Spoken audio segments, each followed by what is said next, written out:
fine? I like the one in the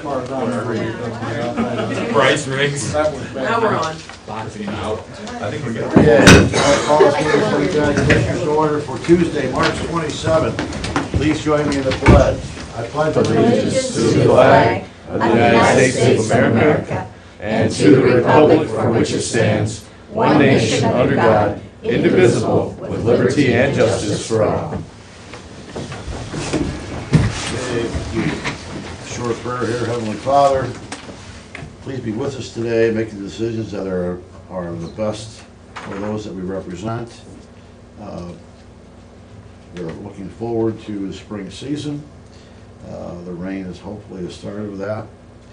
We ask you to pay special attention to all those who are serving their country and protecting us and their families. We ask all this through your Son. Amen. Roll call, please. Commissioner Kirschner? Here. Commissioner Thomas? Here. Commissioner Space? Here. Okay, I accept the motion to approve the digital audio video recording of March 20th. So moved. Second. Thank you. Roll call, please. Commissioner Thomas? Yes. Commissioner Stacy? Yes. Commissioner Kirschner? Yes. Okay, adjustments to the agenda, folks. I have one, I guess it's new business for the year, a report from the OPWC District 16 meeting. That was Friday. Well, I've been waiting for that. I knew it. I have a couple questions on our board schedule, and I just kind of want an update on sidewalks. And I do have a quote for the carpet for the CSB conference rooms. Which conference room? The two conference rooms in the CSB, the one jury room, or what he calls it? Grand jury. Grand jury. room. Yes, Oh. yes. Upstairs. I was thinking basement. Oh, what? Nope. Well, let's start with those adjustments. OPWC, I can't wait. All right, exciting, riveting stuff. No, it is good stuff. The District 16 Integrating Committee, which is for there's 8 counties in District 16 for the Ohio Public Works Committee. And this was round 32 of funding for road improvements to those 8 counties. And Seneca County had 4 projects submitted. Aldrich received some funding. However, Fostoria was present and respectfully declined their funding because the work could get done, and then because of a mandate of another infrastructure project, this work would get tore up in less than a year or a year later, so they yielded to pass on receiving their funding. So with that one off, and the other 3 that we're getting funding for, one is the Seneca County Township Road Reconstruction Program. That's where all the townships have the opportunity to submit, and Mark does one joint application for their funding, and that is receiving $466,000 in grant money, which is 46% of the cost. Seneca County Engineer for County Road 19, County Road 39, pavement resurfacing is receiving $378,031, so that's 45% of the cost of the project. And Jackson Township had a separate project for Township Road 41 paving, receiving $25,371, which is 39% of their cost of that project. So bringing in $869,402 to Seneca County through that program. So grateful to be able to do that for infrastructure, because those dollars are always limited. I know this is how Public Works, but is it tied into ODOT? In a sense, is this part of ODOT funding, or is this? No, it's not part of Separate? ODOT, it is Okay. separate, it's separate funding. Ohio Public Works is separate So, program. I'm trying to be fair to ODOT and include that in our funding, but that's really not, It's really not, okay. no, it's not. And they look very closely, and there's not many projects below the line, but there are some that do it, they have a loan program. These were all for grant request only and received it. And then there's some, if they, based on the scoring, they end up looking at them and going, they would get better funding capabilities going through small communities. That's all based on population, all that kind of stuff. So they really leave everybody with, some good options on stuff as well, other than probably only have a couple that fall way below. So now they prepare for round 33. Well, we have this we have the Transportation Improvement District that'll give us a maximum of $250,000, have to have a board and go through all kinds of gyrations, and we get 869,402 by making the applications, huh? All these applications came through the engineer's office? Yes, yes, the group is, Seneca County is represented by Mayor Motz, myself, the engineer, and I'm not sure if there's a Fostoria rep on that or required. I think it's a city rep, but it just happens to be Mayor Motz. I could be wrong on that. But they submit them, we go over them, we rank them, we rank ours for us together, and then we submit them to the district, and then this ranking comes out here. Perfect. Okay, thank you. Any questions? Board schedule you want to Yes. talk about? The April 17th meeting, we had tentatively scheduled that as our evening meeting, and the next on our rotation was Thompson Township. So I wanted to make sure we were still okay with that. I know you guys had talked about, wanting to get back to maybe Fostoria, but Thompson's one that we just haven't been around to yet, so that was next on our list. Are we still okay if we're looking at the April 17th? April 17th for an evening meeting? Yeah, I have something that night. I can do it later in the week, but I can't do it on the 17th. You have what? Okay, he's got something, so he wouldn't be available. Okay.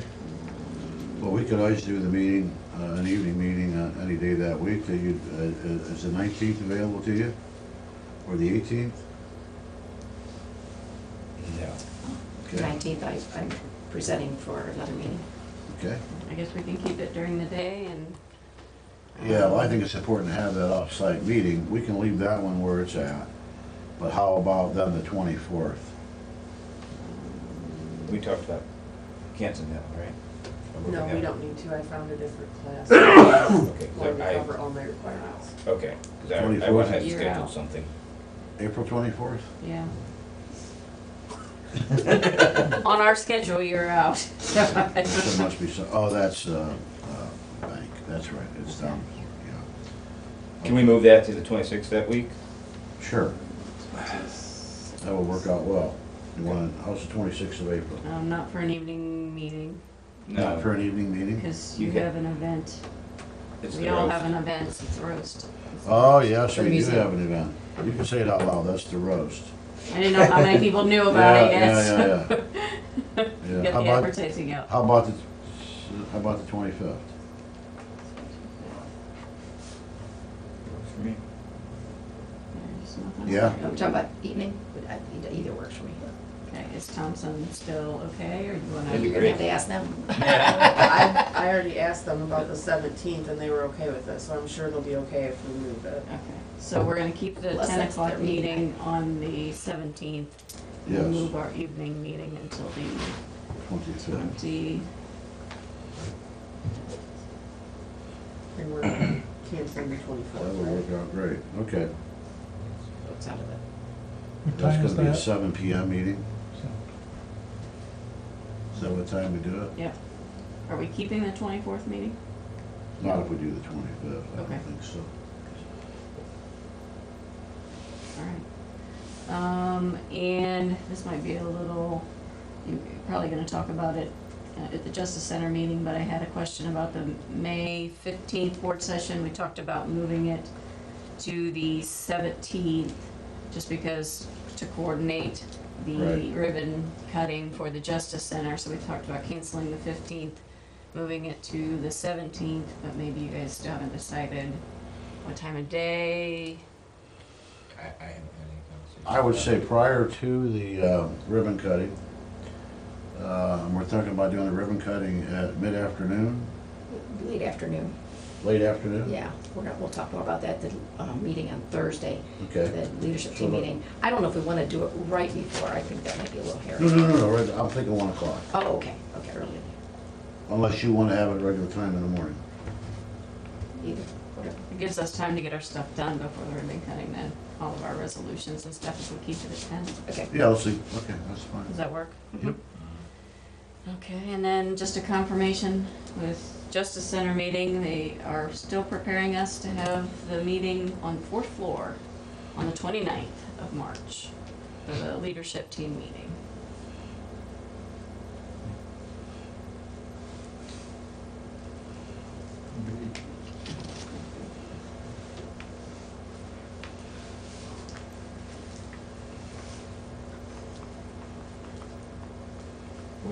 The time was Noon. noon still? Yep, March, did you say March last? March 29th. This Thursday. This Thursday. That's all I had on schedule. Just wanted to verify some Yeah, stuff that we're was talking going about the on. Joint Justice Center. Yep, Yes, leadership yes. team meeting Okay, at that's Justice it, Center. all right. Yep, and it's still, I checked with them and they'll have room for us somewhere on the 4th floor. I still They're got actually it. starting moving in a little bit early, I think. They're gonna start moving this week, so. Okay. You can all carry a box when you come. Yeah, works. Anything else on the It's a moving schedule? party, we just didn't know Nope, it. schedule, that's all I had. Okay, Sidewalk, you had a question about. Yes, I know we discussed the sidewalks a while ago. We decided not to do the sidewalks on Court Street, that we were gonna have the contractor put them back to the way they were. But I look back and I don't see any notes where we were putting any money in for the sidewalk. Do we wanna, bring that back up again? Well, I thought we agreed to do the 30 for the sidewalks. Okay, then we just didn't do the financial side of that. That could be. Okay, well then I'll get that ready for next week then. Yeah. Okay, I just wanted to be sure. I couldn't find it in my notes where we. That design is finalized and we're ready to go with that. We've got the. Yeah, the landscape committee had, Got the master gardeners involved and, yeah, all right. and I think we'll probably be putting the yard in later. Yeah. Once these things are done. Okay. Carpet, Carpet. CFB. Yes, the CSB, the grand jury room, and then the little conference room beside it, both were in need of carpet. It was kind of brought to our attention when we went over, because the law library, Derek has agreed to let the law library kind of line that room with the shelves and books, and it'll look really nice. Problem is, the carpet's pretty old and it's got some rips in it, so I did get a quote. First we had a quote for the same square tiles that are in the regional planning area, in the Board of Elections area. And one of our local people, it's a little bit more expensive, it was $4,270 for those both rooms. We can get square tiles cheaper that are different color, for about $1,000 less. So I didn't know what your preference is, if you wanted to stick to that color, if color doesn't matter. It doesn't matter to me. Okay. And is that price okay? Can I go ahead and, 3,000, 3,400, is that? 3,100? Yes, okay. Yeah. Yeah. Okay. It can be done before they give them. Yep, and I think the law library is actually gonna be starting moving. They started moving yesterday. Yesterday? Yeah. Good, good. She's gonna work out of your office for a while. They just got a little bit left to move computer and the stuff in her desk. But apparently she encountered some paint cans. I didn't know whether I should supply paint brushes for her or whether there was something else going on. But yeah, I think she's that close. Oh. I think there's an internet issue. Yeah, she's gotta get the internet in there I first. don't know. Yep, Yeah. yeah, we got her phone for her already. Just gotta wait for the internet. And she wants to make sure she gets invited to the potlucks on your floor when they're having, because you're gonna miss her. We're gonna miss her. Yeah. Thank you very much for hosting her for. Yes. Sure. 4.5 Got more years. room now. The hallway's actually legal. Yeah. You know, that's a plus. Okay, you all set with yours? 911 fiber project, Yes, we put that back on the agenda from last week. I just wanted to discuss any questions or concerns. I know that you guys wanted a little bit more time to review. I did find some emails that I had talked to Commissioner Thomas about from Time Warner about how they indicated that because it was regarding our 911, that they couldn't legally do it. So Spectrum was kind of, I did send you that email, so. Yeah, so the history, my interaction with that was, You know, I spoke a little bit about it at the chamber breakfast, and somebody from Time Warner reached out to me and said, hey, we're interested in this. This was just, you know, a couple weeks ago, but we had this email from November that said, our legal department said we can't do it. So there's a little bit of misinformation, and, you know, my only concern there, or thought there is, you know, to price this deal against something, you know, to have a second alternative. So that was my only thought, and we were not really coming up with a viable alternative to this project, the program that we're Yeah. considering. So We've not been able to get anybody to provide a comparable dark fiber. right. Spectrum and AT&T both gave quotes on help me out, Jacob, Metro Ether. Elan or Metro Land. Metro Ethernet. Wasn't some of them were even a combination of T1 and Ether, were they not? Yeah, there were multiple methods of connectivity discussed. And I Yeah. mean, this, you know, we'd started discussing it just for 911 as far back as 2015. So, Yeah. I mean, it's not just been a recent thing, you know, we discussed the aerial connection was one of the first ones, you know, using radio waves, and then it was a combination of radio waves and fiber, and then it was a combination of aerial fiber and buried fiber, and then through multiple committees and multiple decisions and sessions, we decided on buried fiber, and that's how we came to that group. And then we started evaluating the projects and the paths and who could give us what the committees decided on the dark fiber. And then the stop gaps were the ELANs and the Metro lands. Once we found out that the T1 circuits weren't going to be able to handle it, so then we started evaluating, well, what can we do in the meantime until we get what we really want, what the committee decided on, and that's when we got some prices, and then we got a pull it off of the table because they decided they couldn't legally. That's when they made that comment in November that they couldn't legally do that for us. Cost comparisons on some of the stuff from AT&T were a little bit higher in addition to the prices from Spectrum. So. I think what's exciting about this is that there's a mandate from the state of Ohio about going to the next gen 911. Yeah. And through the beginning time of this committee, our IT committee starting to meet, and the other committees that have gone through the process as Jake just described, is that under emergency management of Seneca County, funding was set aside for 911. So a bulk of the cost. And then when we looked at, even though it's hard to find people that could provide exactly what we need at this point in time, the projections on what costs would be, our outline of projection costs are way under that, and much better because of doing it locally and keeping those funds locally as well. So that's important to note. I mean, to be frank about it, when we first had the discussions 2 or 3 years ago, I don't think Baskin was even part of the mix, because we were talking to AT&T at that point, we were talking to Time Warner. Correct. And folks from Baskin came in, I don't want to say this adversely, but as an afterthought, and said, you know, we can do this. Yeah. And as time developed, we realized, yes, they can, and so that's kind of where we got to this point. Yeah. Yep. And I mean, just to point out too, so everybody knows that the interconnectivity for the county, interconnecting all these buildings has been something that has been on my mind, and Stacy and several of us have been discussing since early 2010, and we even had feasibility studies done as far back as 2012 to interconnect everybody. The shift came in 2015 when we realized, because of that mandate from the state for Next Gen 911, that's when we decided, hey, we have to do this. It's not just because we want to, it's because we have to. We know the infrastructure will not handle Next Gen 911. 911 still runs perfectly fine, but the Next Gen equipment that's been mandated by the state of Ohio to run, we will not be able to use all of its features and functionality on limited bandwidth stuff. Initially, the mandate had been for 2016 to have everything done.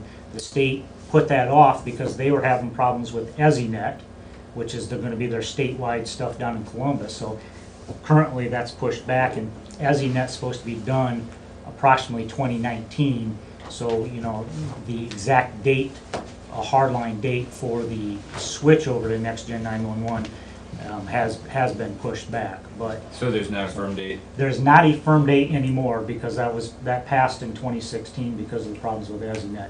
But they say it will come shortly after EZNet, and they're hoping to have the problems with EZNet figured out and operational approximately 2019.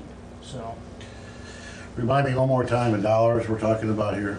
Uh, Do you total have that? amount is 719, 719,000. And the majority of that is coming from 911 fees. Depends how we want to split it up, but that's how we originally discussed it. Because one of the main connections was Fostoria, and that obviously would just be a 911 expense, so that one would need to be. Total cost was the 719, 526.12. So depending how we split it up, obviously the general fund would have to front it because the 911 fund does not have the money available for that full amount, so. How much is in the 911 fund? Now, after all the bills are paid, if we move forward with paying the rest of the bill for the next generation system, there'll only be about 100,000 left in the account if we're lucky. Okay. But Because we they- spent $500,000 on this next generation equipment. And we'll continue to receive that money, and if we front it, we can get it paid back through the 911. Yes. They get about $115,000 a year. That's what I remembered, yeah, 100,000. I know they were talking about that. They brought some information back, said they just started talking about the whole cost on that. So hopefully they're taking a look at increasing some of those fees. And But it would be justifiable for us to take the 911 money to pay for this.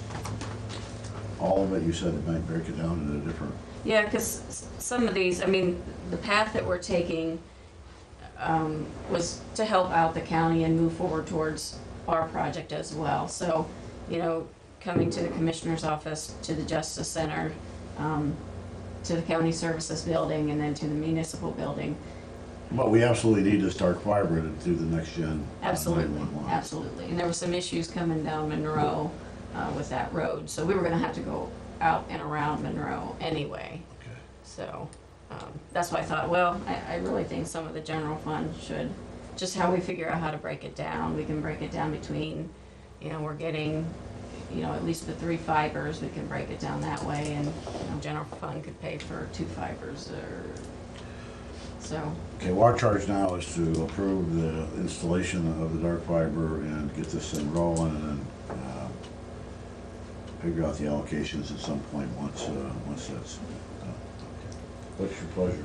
So we've had a few other people reach out to us and Yeah. have some thoughts. So I know Gene's here, and he's looked at this and had some conversations. I'd like to hear his thoughts. I'll introduce myself. I'm Gene Thompson, and so you know where I'm coming from. I did a lot of work for AT&T. I worked for 34 years, and I was an outside plant engineer, and I designed a lot of fiber networks all across country. I got a lot of background in it. I saw the article in the paper last week, and it looked like you guys were getting ready to pull a trigger on this thing with Bascom, get it started, and it looked like a lot of money. So I started looking into it on my own. I think I have some options that could save quite a bit of money. And, you know, you're talking technology here. It changes all the time. Things that we think look really like a great idea today, 5 years from now aren't going to be such a great idea. So the reason I'm here today is maybe if you're not going to, hope you're not going to pull the trigger on this today, give it a little bit more time. I'd like to work with some of these people that put a lot of time into it and find out what they've learned and share what I know with them.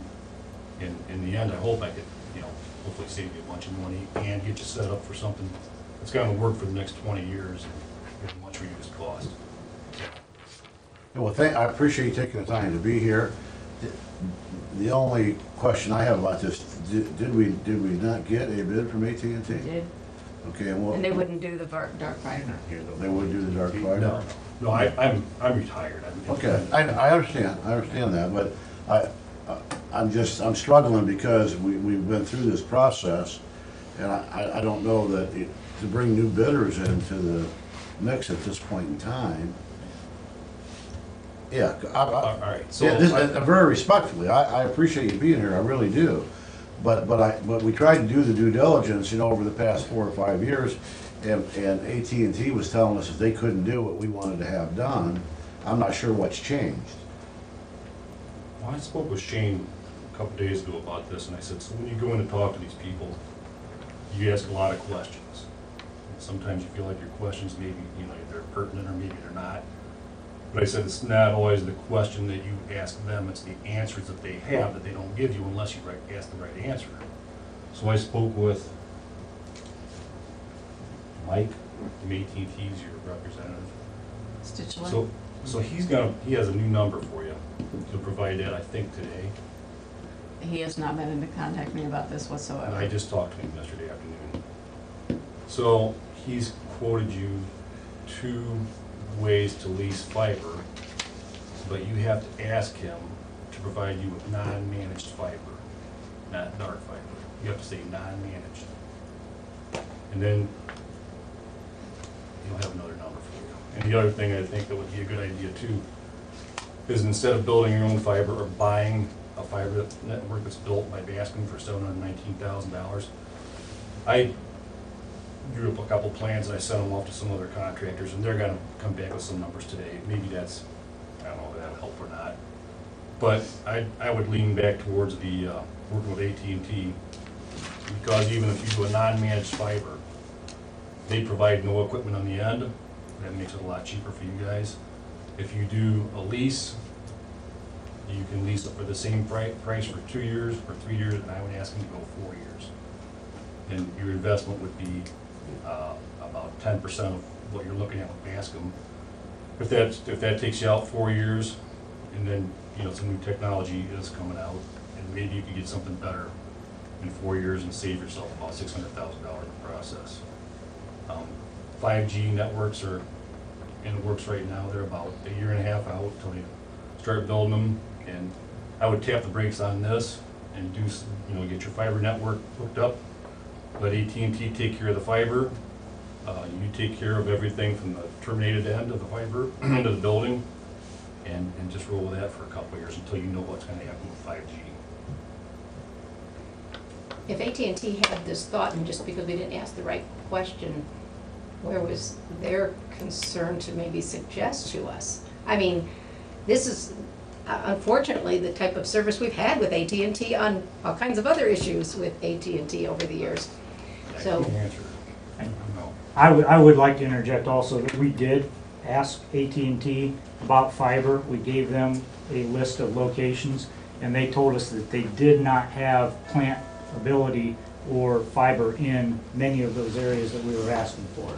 That they didn't have that infrastructure, they didn't have that build out, and that they were not willing to do the build out for us to get all the locations that we had asked for. That's why I'd like to work with you guys. But- I'd like to hear everything that you've heard. And When you talking locations, 3 locations? No, we have a list of 14 locations. Okay. And we've been working on this, and it's been in the paper as far back as 2016. There's been multiple times where it's been, March 2nd of 2016 was the first time that it was published in the paper. March 3rd, March 12th, June 4th, those were just the articles that were listed in the Advertiser Tribune. Sorry, Ron, I didn't have a chance to research the Fall Stories paper listing, but. I'm sure it was done more than that. Yeah. It's been published in the paper multiple times. Everybody has had the chance to put in their time, and we're in the 11 and a half hour, however you want to say it, to get a solution done. And I understand 5G is coming, and there's a lot of stuff, but a lot of that right now is theoretical. We have explored wireless as an option for connectivity between 911 points before, and multiple committees of elected officials, sheriffs, judges, police chiefs, fire chiefs, safety people have all decided that they do not want to bank on wireless communications as the backbone for 911. So that would put us out, even once they get 5G developed and established and put out there, that they're not going to want to jump on it and be on the forefront to it. They're going to want to wait several years before it's proven. And maybe in 7 or 8 years it would be proven as a reliable method to make those people comfortable. So we've been down those different routes before as far as, you know, like I said, exploring that wireless. And multiple committees in the last 2 years that have been meeting and discussing, bringing in other people, have decided that the buried fiber, the private fiber network, the dark fiber, however you want to call it, is in the best interest for the county, for 911 and for the communications and connections between our data centers and our buildings. And there's always going to be something coming up down the road.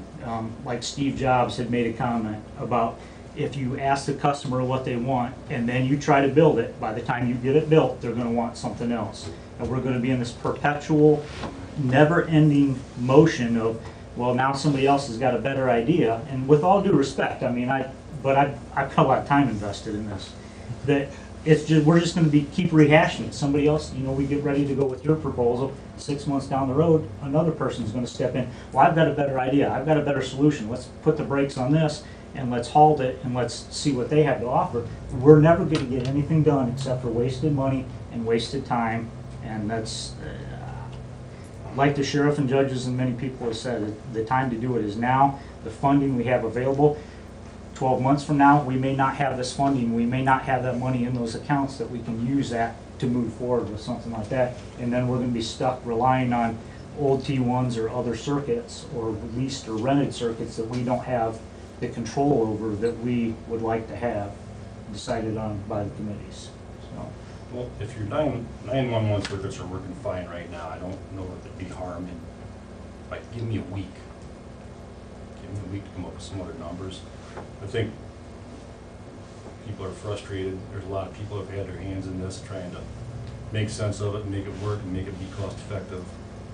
But between all the people you mentioned, I did hear you mention that there was an outside plant engineer working on this, or somebody with some experience. I know that you can pull the trigger on AT&T right now, and I'm not backing AT&T whatsoever.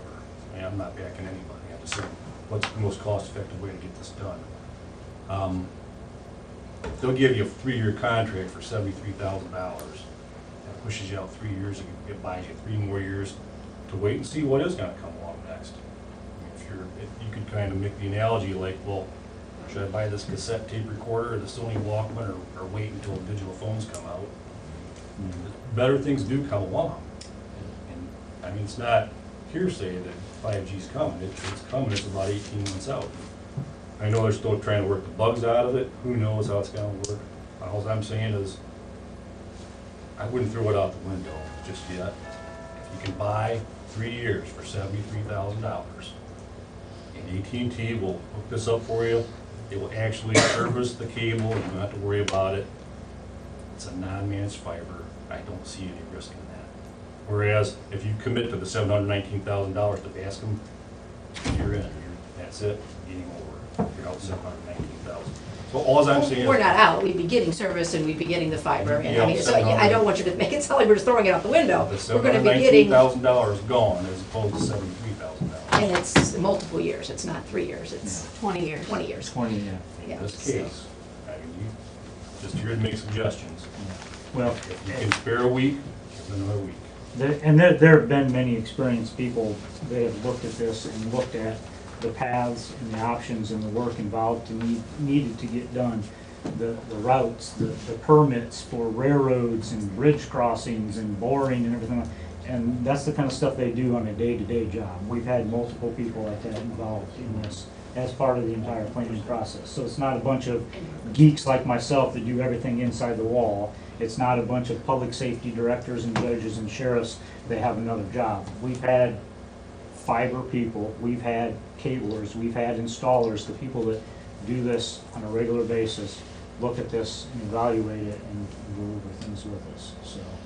And it's like I said, it's been multiple committees, multiple people that have rehashed these options, and that's what they decided on. So. AT&T has a price for you for non-managed fiber, but you didn't ask for it and they haven't given it to you yet. I think that was their mistake.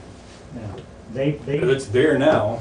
well, in the night before that they want to make a decision or something. So I'm just saying they have a price for you for non-managed fiber, and And before you pull the trigger, I will at least ask them what that price is. Well, Mr. Johnson, I appreciate your citizens coming in. I know you're not employed with them, and you're coming in with your opinion, and I appreciate that. I further appreciate the fact that we have the IT committee, and, you know, we have looked at this thing for, ever since I've been here, back, Jake says, 2012, so I know all 4 years I've been here, I've sat in on a number of those meetings, and I really, if there's anything that's been done from a due diligence standpoint, the due diligence has been done multiple times on this. I know that. So, folks, what's your pleasure? Yeah, I mean, I think we owe it to do the due diligence and give it a week. You know, make sure everybody has their final opportunity to submit a proposal on this. We've been at this for a couple of years, so I don't think another week's gonna hurt us, so, that's what I'm at. Commissioner? You know, I kind of feel like we're backed against the wall, that we almost have to wait the 7 days, but We just waited 7 days. But we just did this, yeah, so I don't know that that's the right answer. I'm prepared to vote if you want to call for the vote, but I think we've done the work, and I greatly respect the work of the professionals in the trade. As Jake has said, from his side of it to Bascom's side of it to those who install fiber, the committee, the end users, and that are going to do this for the sake of the citizens of Seneca County and for the services we provide.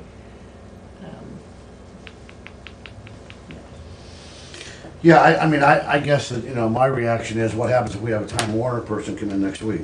And then what happens if we have, you know, I know there's some fiber coming in that's all around us. I don't know who the company is, but I got an email that's connected to Attica and Fostoria, and we would be closing the gap. And what happens, I'm not sure the name of that company, but what happens if that company comes in? I just, you know, I'm a firm believer that when you give it to the group to discuss, and they've done their due diligence over a period of time, they make a recommendation, that you gotta go with a recommendation. We have a paid consultant here that we have. Having said that, I gotta say that I appreciate the input from the public on any issue, and I respect that process. But yes, Ron? May I, Mr. President, ask Mr. Thompson a question? Sure. Mr. Thompson, and pardon my bluntness here, but would you be looking to be a paid consultant on this? Or what else is it in for you? Are you in for the project? I'm not asking for anything. Okay, I'm just looking to save some taxpayers' dollars. okay, thank you. And like I said, you guys from AT&T, I know you asked for prices on dark fiber, and how it got to the point where he did not provide a price on dark fiber, but he will provide a price on non-managed fiber, which is the same thing. I don't get that, but I drug it out of him yesterday. He's pulling the price together, he'll have it for you today. If he's at $73,000 to lease the lines for this system for either 2 years, or he'll do $73,000 for 4 years, or for 2 or 3 years. Either way, it's the same cost. See, but I don't know whether they have a full proposal. You know, I don't know whether they have all the detail that we've already been through a contractual review with, it's just called, it's not called right now, Bascom, yeah. So, you know, we have done that diligence, attempting to make certain that we had all the bases covered. I mean, there's certain covenants that we want to make sure of, that if it's sold, we have some input into that. I don't know that we can get that with AT&T. You know, there's just a number of factors that we've looked at in addition to the fiber itself. So we got to the point with the company that we've negotiated the deal, and here we are at the doorstep of that deal.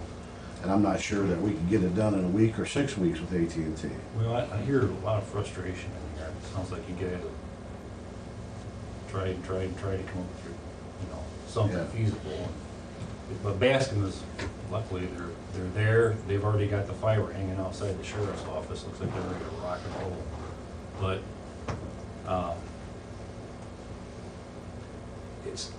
I don't know how many other, quotes you've gotten from other contractors that would build this fiber network.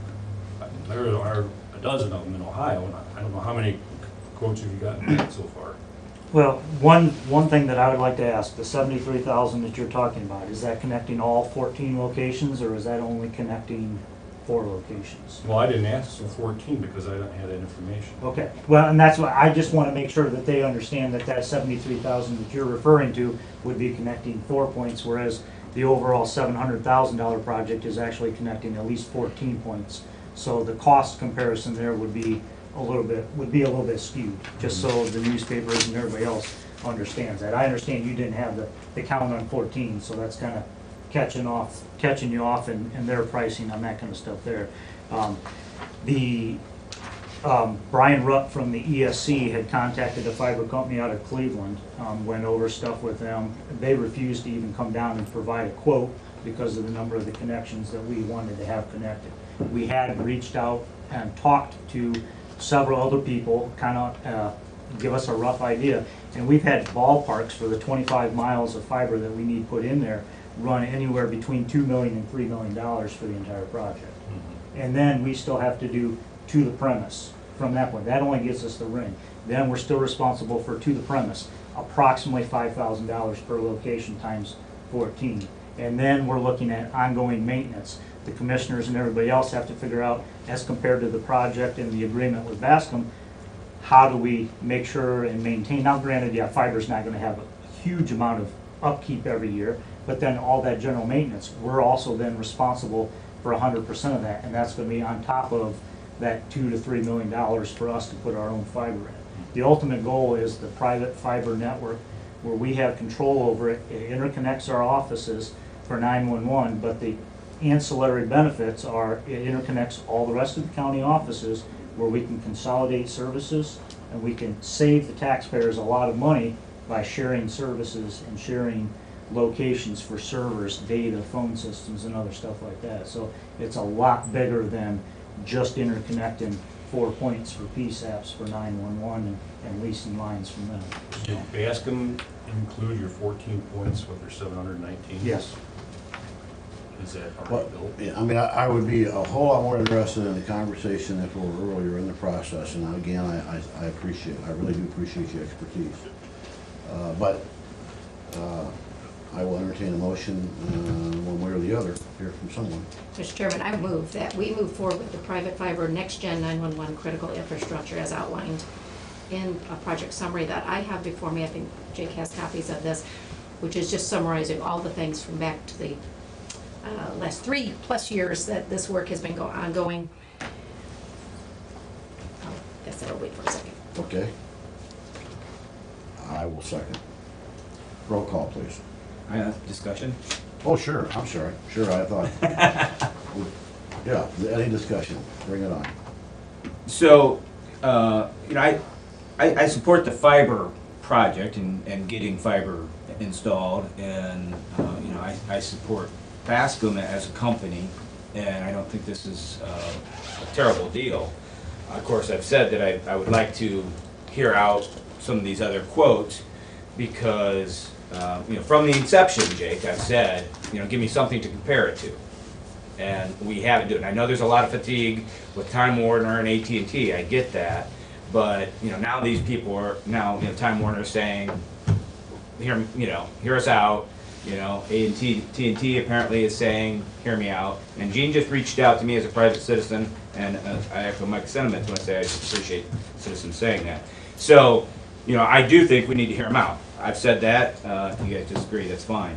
But, so if we're considering this contract, there's a couple things in it that are not there, and I would like to see us addressed. One of the things is, do you guys think this is enough fiber? Because when we started talking about this, we were going to own, at one point it was 288, half of that, 144. And now, we're going to lease 3 fibers. And so there's a significant reduction in the number of fibers that we're even talking about.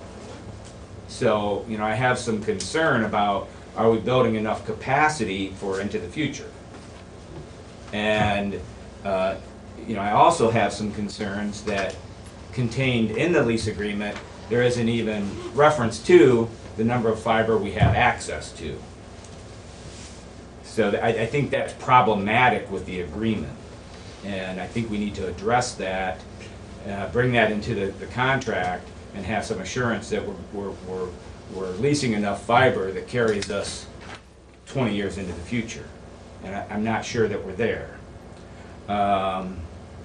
You know, and I also don't think that the contract goes far enough in protecting us for the longevity of the contract. I mean, a lot of things can happen to a company, and you know, we can't put a lien on the fiber, but Bascom can. And this is the backbone of our E911. I think we need some language in that contract that you know, Derek can sign off on that says we're absolutely going to be whole for those 20 years. I think when we discussed it last week, we talked about that the approval would be pending the review of council. He's reviewed it. I mean, for form. These are Approval, structure deals. and This is recommendations. structure. But as far as the concerns regarding Bascom and the contract itself, would we not have those same concerns with any company that we dealt with? I mean, we would not be able to negotiate as we have with Bascom, with AT&T or with Time Warner or Spectrum or whomever it is now. Yeah, there's a slight difference because we're paying this up front. So we're front loading the lease payments. So it's not that we don't have any leverage once that cash leaves. So it's, you know, that is a little bit of a different deal. And I think Derek's comment, and correct me if I'm wrong, Stacy, he was just reviewing the contract to form. He wants us to address the structure. Right. But he did reference the IRU as an indefeasible rights of use contract, and that's a contract that cannot be broken. What that means, I don't know, Derek seemed pretty comfortable with that. But, you know, my number one concern is that we don't have any option to renew. So it just sunsets in 20 years. And, you know, I don't think we want to make this investment and then just walk away from it at 20 years and not have any leverage to renew it. So at the very least, I think we owe it to ourselves to negotiate some option to renew it after 20 years. And we can finalize the contract.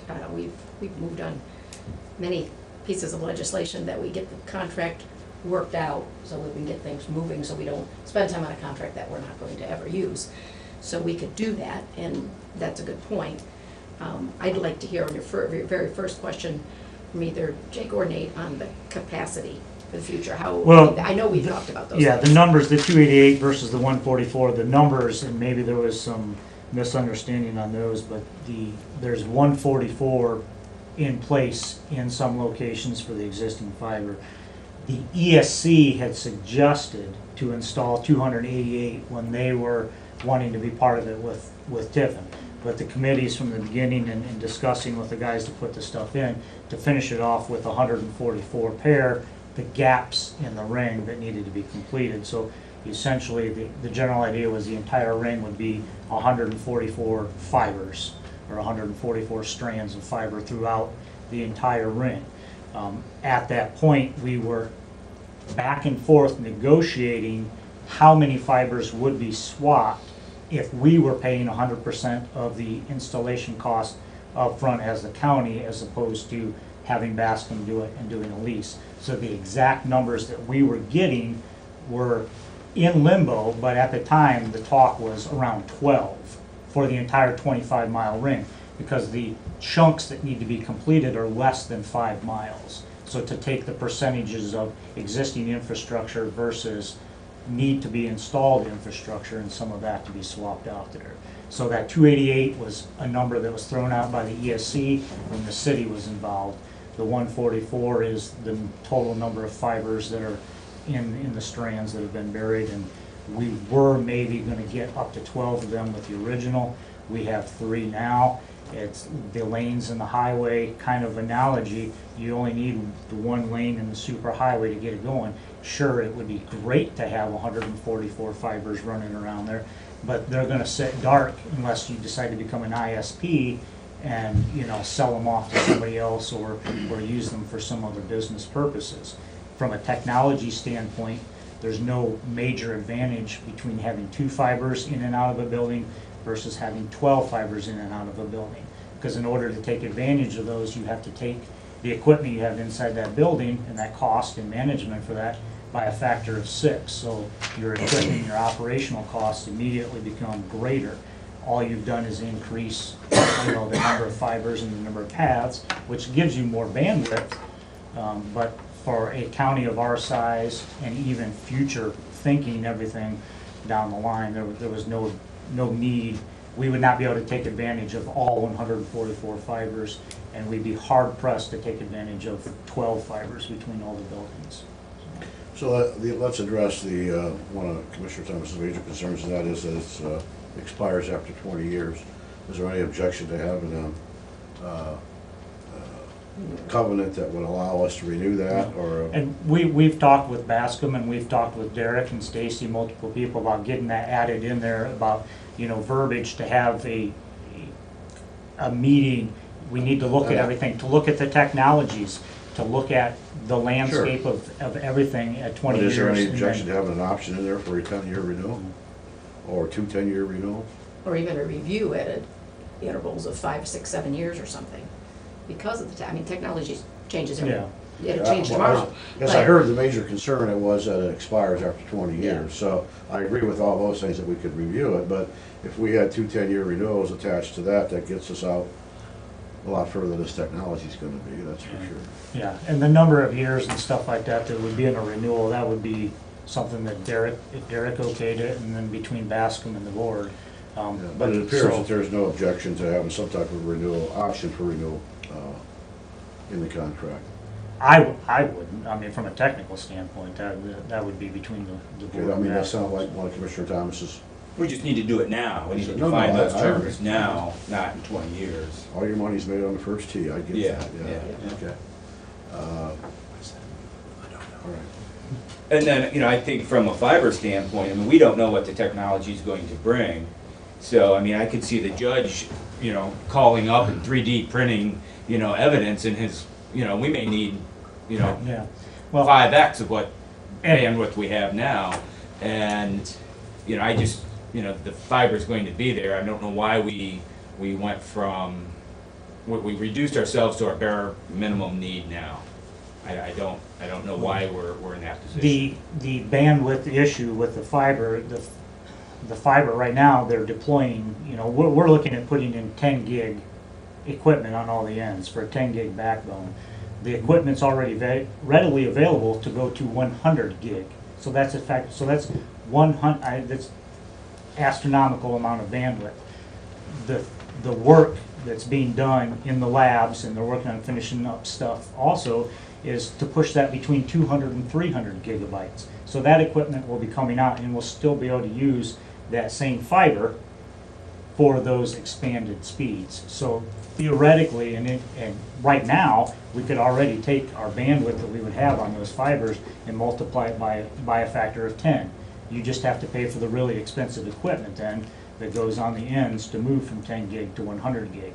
And it might only be a couple years, and we're gonna be able to buy equipment we could put on the ends that take us to 200 gig on that same fiber. And, you know, so then you're looking at a factor of 20 bandwidth allotment that you need between our buildings. And yes, we're gonna need more bandwidth down the road, 3D printing, holographic, whatever the judges do, all that kind of stuff that will be coming in the future.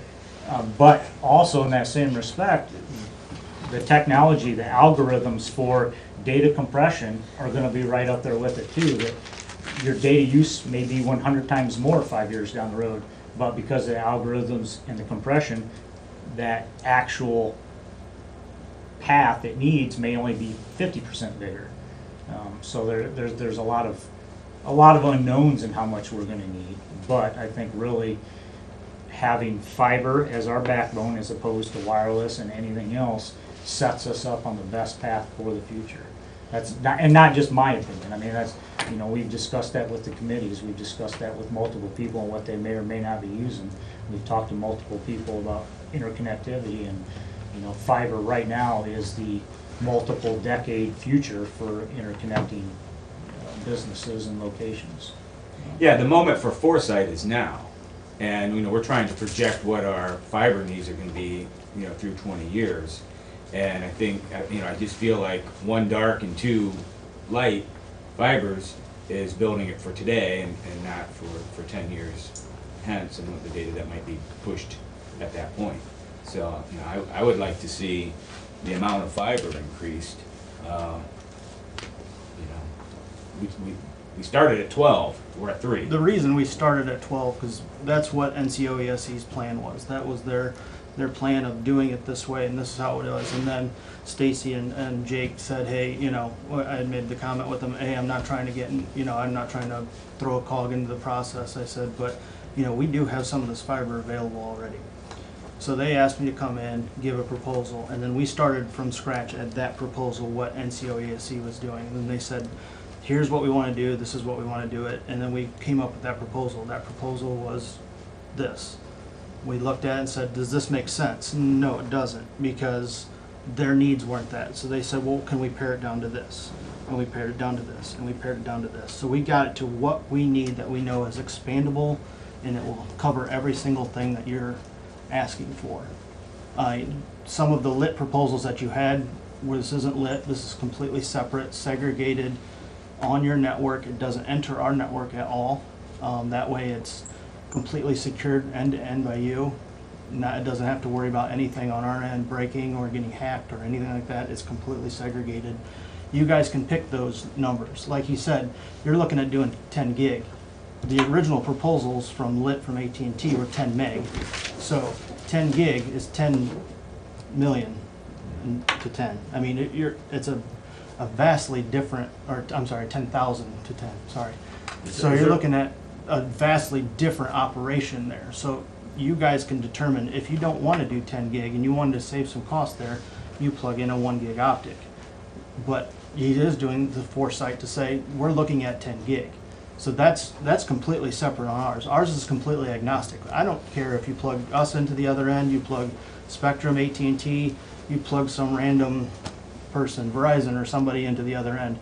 It's completely agnostic at that point. It's completely your network to do with it what you want with it. So I mean, and it's expandable. Those three, with the changes in technology, and that's the other reason that we went that way, is because technology has changed so drastically just in a couple of years. A few years ago, you were looking at multiple fibers for multiple paths just to get 1 gig. Now you can get 10 gig on a single fiber. So just over those years, that just changed dramatically. So we looked at it, and Stacy and Jake's recommendation was, and kind of going back and forth. Like I said, I'm not here trying to sell it. They've come to me and said, how do you think we should do this if we can do this? And this is the proposal that we've come up with. So that's why we looked at it that way and said, instead of you leasing 10 fibers, 12 fibers, 100 fibers, whatever it is, those fibers aren't going to matter anymore if you can do what you can do on.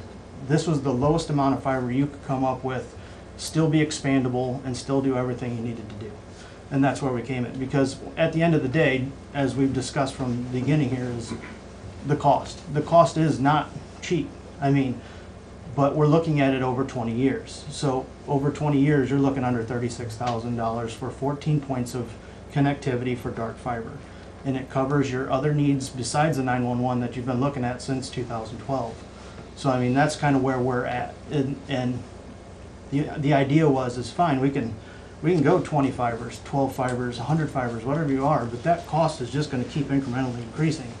And the whole idea was, how can we make this a win-win for everybody in the county? Keep it as low as possible, everybody in the safety services, the county gets what they want, but keep it at the price that can be maintained. That's kind of where we're at. So I So mean, what if we need additional bandwidth in 5 years? You know, how would we go about that? Just give me a, the likelihood of you needing additional bandwidth is going to be just swapping a piece of equipment on the end. I mean, that's really what it is. I mean, it's not necessarily a new fiber that you're going to need. With multiple wavelengths on the fiber, the light can now be changed into different wavelengths of the fiber. You can run different sections of 10 gig. You can run 100 gig, like you said. I mean, if you're starting with 10 gig and you find out in 5 years, most likely 100 gig is probably not the one that's probably on its way out the door anyway. So you can do a quick upgrade to that. I mean, that's where that agnostic network relies, is that you guys can do whatever you want on that end, and you don't have to come to me and say, hey, we're gonna run this, we're gonna run that. You wanna run, you know, cartoons over it all day long, I don't care. I mean, that's your baby. I mean, that's why we structured it the way we structured it. It's completely yours. And like Stacy said, it's an indefeasible right of use, so that we have to put that in any contract, anything moving forward with anything, that is your guys' fiber to do with what you want for 20 years.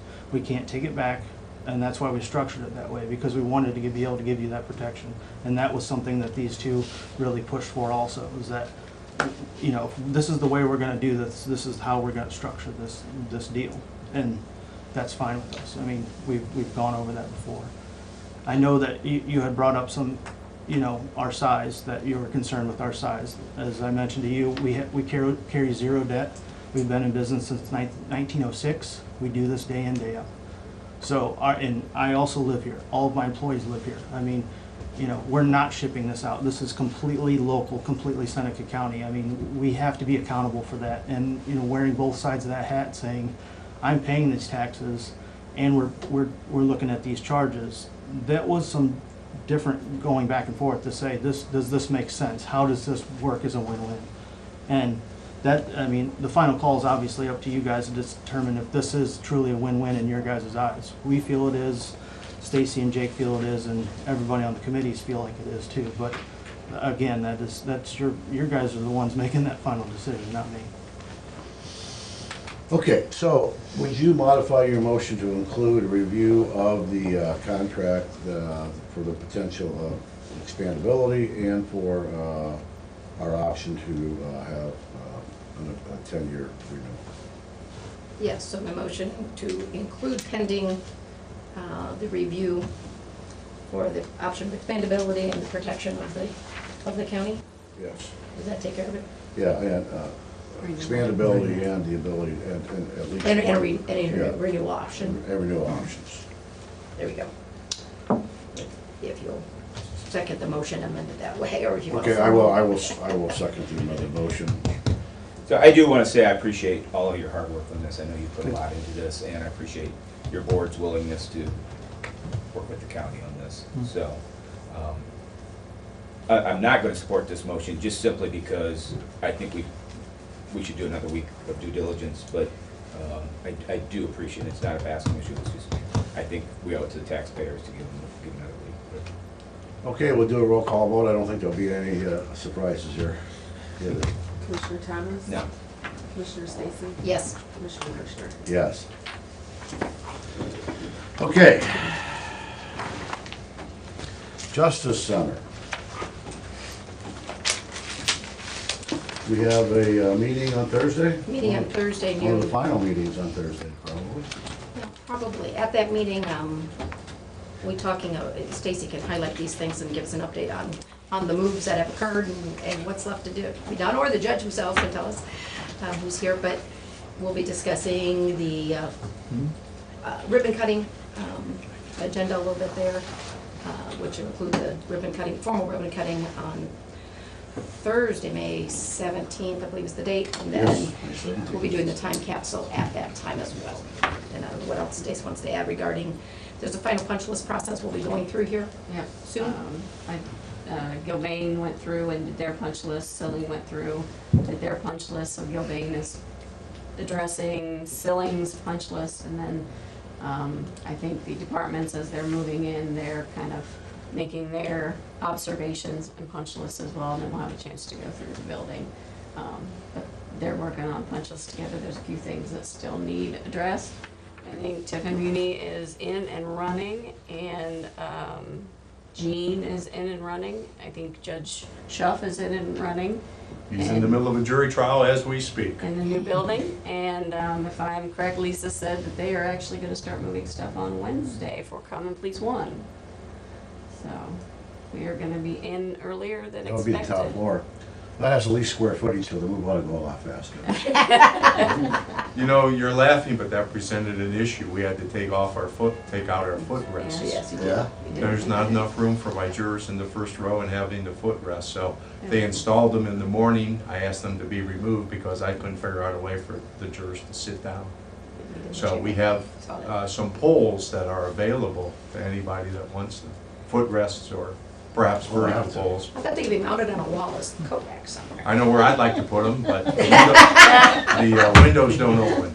We can emulate my Catholic friends and, you know, maybe have a kneeler there or something if you go back. Well, all I know is I have a jury trial a week from Thursday, and as we speak, I have no telephones, no recording system, no Polycom, and no Wi-Fi. But other than that, everything's set to Everything's go. great. Phones should be good. Phones should be okay. They're installed, and We'll see. We will see. So when the final punch list comes through, just to reiterate, we'll have signatures from the occupant of the floor, signatures from the commissioners, architect, and so we'll all be on the same page.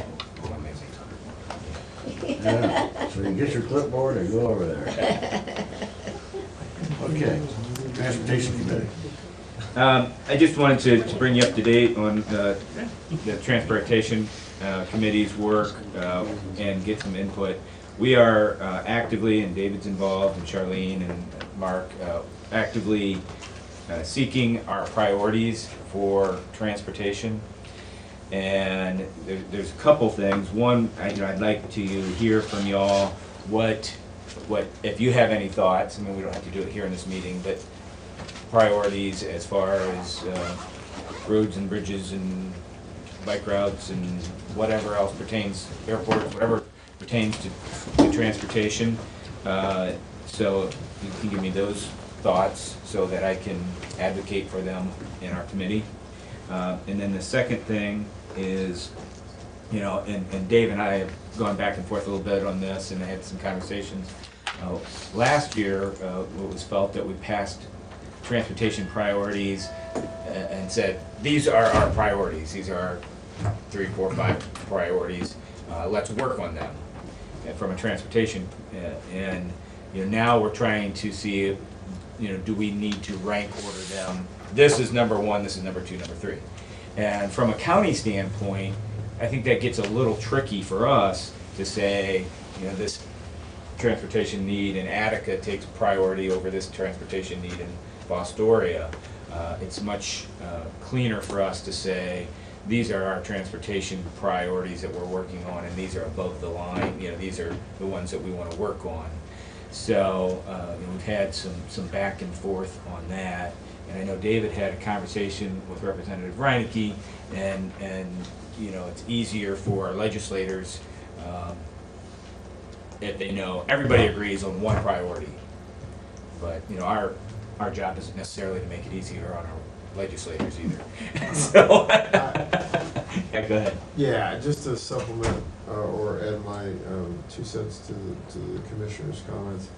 So the feeling from the legislatures, from my conversation with Rep. Reineke, and then also it aligns with other conversations I've had with Senator Burke, is that when you try and competitively to compete for limited state resources, grants, and other kinds of things for transportation, that the community that can say this is and come to consensus on this is our rank order list of priorities has a leg up, has a competitive advantage, because you're not asking the legislator to try to go after money for 10, 15, 5 things. You're saying these are the most important.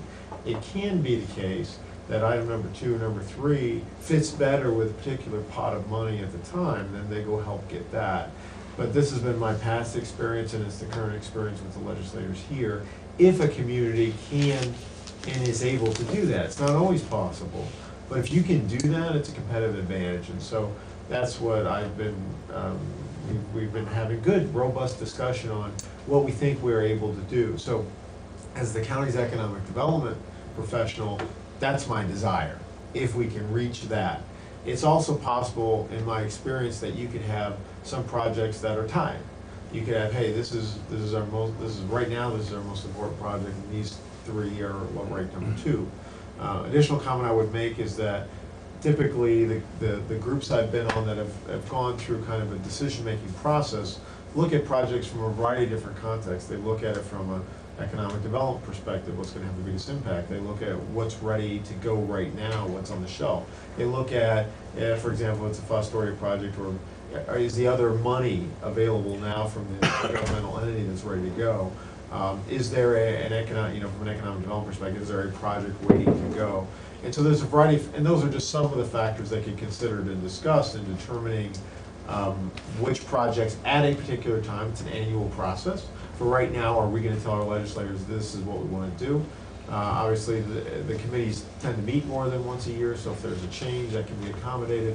So the thinking is that everybody's going to get their piece of the pie. And so when I've been with multiple jurisdictions, they felt like for the good of the order, we get a whole lot more if we say, okay, we hear what you're saying about your project. And we did this, for example, with the Transportation Improvement District, when the committee recommended to the Transportation Improvement District the project across from 244, the different project. Well, there's a big development going on right now, and so we're able to get a little under $250,000 of extra money that the county's never gotten before, and to supplement that project. And so that was an example of how that can work. And so those were some of the additional comments that I've been making and sharing with the committee, and that if we can do it, it would be great. Well, I think the other factor that we have to consider, based on some experience, is what is the appetite in Columbus? I mean, what are their priorities? If their priorities are commercial, or if their priorities are retail, or if their priorities are connector roads, those are the things you probably ought to ask for. And even though they're not the highest priority from a local standpoint, they're the most probable to get done. So And those are absolutely things that get considered when you determine the priority list. And to some extent, the legislators who are, for example, Senator Burke being on the Transportation Committee, or Senator Ryan Key being on leadership, they will oftentimes get that intelligence when they say, here's the list, and then the response they get is, well, this is important, or locally when we're going and talking as well. But that's extremely important. Sometimes it's what's the appetite, sometimes it's there's an extra pot of money, or there's something that has more money than other things that might be available. So that's actually a very, very critical point, because that's from a feasibility standpoint of actually getting the funds. That can be the biggest determining factor of what they want to do. So your priority, you could have a priority list, but like you said, depending on where the funding source is coming from, it changes. So do you at all factor that in and subcategorize the list a bit, that, this one fits under these potential funding mechanisms? This would only, like active transportation, obviously there's a whole different funding sources available to it versus improvements to. There's certainly different ways to do it, and I would suggest that, active transportation is probably qualitatively different than a two-lane road improvement that Mark wants to do in, north of town, going east to west 587. So those are qualitatively different. So you can, have a couple of different categories. And I think having some, active transportation and traditional infrastructure might be a good way to approach that. Yeah, one of my thoughts was to do it by 3 categories: economic development, safety, quality of life, and have priorities differently ranked that. So my question to you is, if you have some priorities, I know Mike has talked different times about turn lanes off 224 or a Super 2 on 224. I know that's one of his thoughts. So if you have other things, the other challenge we have is getting enough, and Dave and I have had a lot of conversations about this, is how do we get more feedback, from the county as a whole on what their transportation needs are. for example, in Republic, you know, you have State Route 19 that goes through a little rabbit hole as it goes south. Yeah. You know, that's, you know, who's going to advocate for that? On Route 4, you have where the Oak Ridge Festival turns off. You know, we post a sheriff's deputy out there to flag traffic, you know, a couple times a year. Is that a transportation priority? But who's going to advocate for that? So just hearing more voices, that's important to us. And we And talked about a couple of different ways to do that. We started down the road of doing that. I had discussions with Charlene. We're gonna maybe get a township and a village representative who haven't been on the transportation committee just to kind of represent those voices. And I think set up a communication infrastructure so that we can solicit more ideas. And then I'd like to hear from you guys, if you guys are okay with rank orders, or if you just want something, these are our priorities, and let's go to work on these. So just give that some thought, so I want to update you on that. And, you know, we're actively meeting to get those priorities out. We want to keep that list fresh, keep it in front of the TID, keep it in front of our state Once on next legislator. meeting, we should have a list, we should at least have a basic list. 'Cause we're- Next Monday, right? Is that what it is? I think it's next Monday. But anyways, so that's that. Then I did want to update on active transportation. We got the health assessment back for Seneca County, and one of the places we really got dinged was on access to recreational activities. So it's very serendipitous that we have received this grant and have commenced this planning process for active transportation, because, you know, it kind of answers that question. And we're going to be deeply involved in that, at least starting this Thursday and Friday. The grant-funded planners are going to be on site, and we're going to be looking at routes across the county, and we downloaded 73 pages of maps, and so it's going to be 2 full days of boots on the ground, looking at routes, corridors, all those kinds of things. So we're pretty excited about that, and so stay tuned. And once we do this legwork, then we expect that there will be some pop-up public input sessions. So we'll make those available to people as those get announced. But we really want to hear what people think they'll use. So, Okay, that's it. Thanks. thank you. New business. New business. I have a supplement to the permanent appropriations to the general fund. This is putting $2,175.24 into contract services. I have a supplement to the permanent appropriation to the ditch maintenance fund. Is it really 2017 That's what their fund is. referencing? Okay. That's what their fund is. For a total of $50,000. I have a resolution authorizing an appropriation adjustment within the county sewer district funds. Total amount moved is $705.71. I have a resolution authorizing the Seneca County Clerk of Courts to utilize credit cards for expenditures. I have a resolution authorizing the Seneca County Sheriff's Office to utilize credit cards for expenditures. I have a resolution reappointing Kathy Oliver as the County Prevention Specialist to the Northwest Ohio Regional Prevention Council, retroactive to March 8th, 2018. I have a resolution reappointing Sharon George as the County Prevention Specialist to the Northwest Ohio Regional Prevention Council, retroactive to March 8th, 2018. I have a resolution hiring Jason Distel as an intermittent paramedic for the Seneca County EMS Paramedic Response Unit, effective April 2nd, 2018.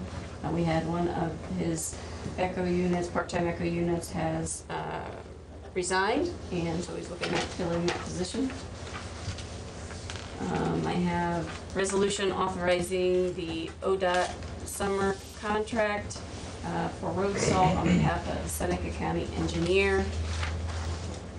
And the last one I had was referencing the IRU contract, which you guys already made a different motion on what my title is, so we'll recreate that with the one you did. And I have a resolution authorizing the purchase of a 2018 Chevrolet Equinox through the Ohio Department of Administrative Services Cooperative Purchasing Program. Local vendor in lieu of bidding on behalf of the Seneca County Auditor's Office, using it out of her real estate assessment fund. And those are all the resolutions I have, and Ken is here with the new Echo paramedic. Okay. Yes. I just wanted to introduce Jason Distel. Jason is, he's currently a full-time firefighter paramedic in the city of Fostoria. He's a lifelong resident of Seneca County. He's been a paramedic for about 11 years. Longer than that, 11 years? 2007. There you go. And I've known Jason a long time. He's one of the best paramedics I've ever seen. So we did have 2 people resign. Gary Anwin resigned because he's got a lot going on with his son that's trying to get into some pretty cool schools like MIT and things like that. So he's busy. And then George Morgan accepted a job on the railroad, and he's moving to Beaver Creek, Ohio, down by Dayton. So Jason has agreed. I tried to twist his arm several years ago to come to work for us, and now he's done that. So I just wanted to put him in front of you so you guys could see what he looks like and maybe ask him any questions you might have. Welcome, Jason, welcome. Thank you. Thank you for, You're welcome. Thank you for the Where do opportunity. you need to sign this?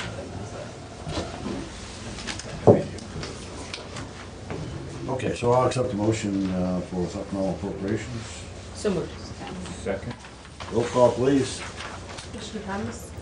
Yes. Commissioner Stacy? Yes. Commissioner Kirchner? Yes. The time has come for public comment. Yes, Loretta. I'm glad you went ahead with the 911 decision as a citizen, that things are moving forward. And I see it as a money-saving situation, $700,000 something for 20 years. Whereas I heard a figure of $73,000 for 1 year, so 20 years would be twice that amount. And that is assuming that inflation wouldn't happen, like my phone bill has changed more in the last 20 years than a small percentage. It's more than 5 times as much now. So it's increased at a higher rate than the rate of inflation. Yeah. Amazing how that happened, isn't it? Yeah, and so if $70,000 increased that much, I mean, you've saved a lot of money over the years, is the way I figure it. That's my comment. Yes, sir. I've been here in regard with our meeting that we had about Wolf Creek a couple weeks ago, Yes. and I'm like a little boy. What we got accomplished that day, I'd like to have some answers of why. So I got a packet here I'm gonna give to each one of you commissioners to start. You don't have to read this on your own time. For the record, Mr. Patrick Sugar from Jackson Township? I'm in Liberty Township, okay. Yep, that's right. That's All right. right. Thank you. And the project started clear back in 12. Yes. And nothing, after 60 days, it was supposed to, the project started. It has not, really, nothing started until lately. But I'm going to show you what all the promises was made at that time, and nothing's been done. Why? And now it started, and we was out there, and nothing has changed since we had this meeting last week, or couple of weeks ago. Why? Nothing's changed in regard to where the debris is being Right. disposed? I have nothing seen change. Why? Because we have nobody out there to run a project. And I guess this project should have started back in 12 when it was supposed to, and it was delayed. Why? So I got it in the packet there, and I want another time so we can have a meeting with the landowners. Looks like our landowners should have been here in 12. Keep saying, why? And the project has excavated, I estimate, 150%. That is a lot of money between 12 and now. And why do we have to do this? So there's the packet. So we I should appreciate review you this. reading it, Thank you. and I want a response back so when we can have a meeting. Okay, Thank you. thank you. Thank you. Thank you, Mr. Sherman. Okay. Any other public comment? Yes, I Mr. guess Thompson. I'll say one more. All right, that's all right. Apparently, this gentleman over here is from Bascom. Okay. I worked with Bascom Telephone Company for a long time, and they are a great company. I don't think you made a bad call here. I think that $36,000 averaged out over 20 years, or the cost is, that's a good call. And I didn't come here to Oh, I flight appreciate that. feathers, or, my only point was, that I thought if you just kind of took this thing in a little tiny, one bite at a time, like take year 1, year 2, year 3, and then see how the technology's going, and then if things changed, you could switch over and go to whatever newer technology is. But I think with what Bascom proposed, you're not gonna go wrong. Good luck to Bascom. Well, that's great. It's wonderful you to say, you know, to hear opposing suggestions and opposing arguments, if you will, about decisions is always a wonderful thing. It's great to have here, and I sincerely, I don't, this is not empty. I sincerely appreciate you taking the time to come as a citizen and talk to us about that. It's a good thing. We need more of that. Well, Bascom's, they got a good reputation, and they've earned it. Okay. Anything else? If not, I will entertain a motion to go into executive session for the purpose of hiring personnel, Personal employment. personnel and employment. So moved. Thank you. Second. Thank you. Roll call, please. I thought you made. Commissioner Thomas? Yes. Commissioner Stacy? Yes. Commissioner Kirkland? Yes. We don't anticipate having any more news, gentlemen, but you never know. You never know, right?